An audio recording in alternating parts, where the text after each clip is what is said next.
Aujourd'hui, dans les mots de la zone C, on zoome sur les MOOC. Laissez-moi, je suis dans ma zone. Laissez-moi, je suis dans ma zone.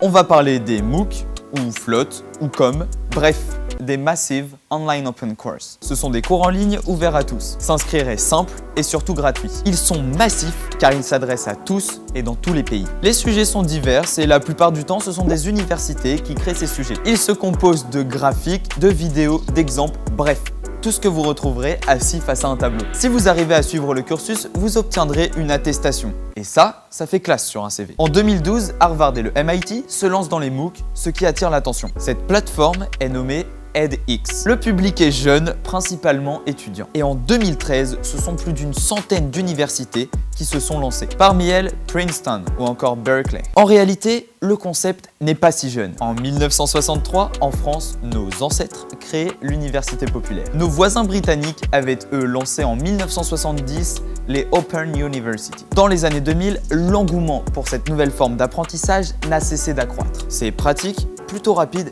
et ça vous rend intelligent. Et c'est comme ça qu'aux États-Unis, la proportion d'étudiants qui suivent des cours en ligne augmente énormément. 9% en 2002, 31% en 2010. Aujourd'hui, cela permet à des pays en développement de bénéficier de cours donnés par les plus grands professeurs des plus grandes écoles. Malgré tout, la qualité des diplômes obtenus est remise en question. En plus, c'est gratuit, mais en fait, ça rapporte gros. Enfin, pas à tout le monde, car ce sont les plateformes de diffusion qui facturent à ceux qui veulent diffuser. Et puis, ne fuyez pas vos salles de classe, car on peut considérer que le rapport humain est bien nécessaire à la transmission. Et vous préférez apprendre devant un écran plutôt que devant un tableau ?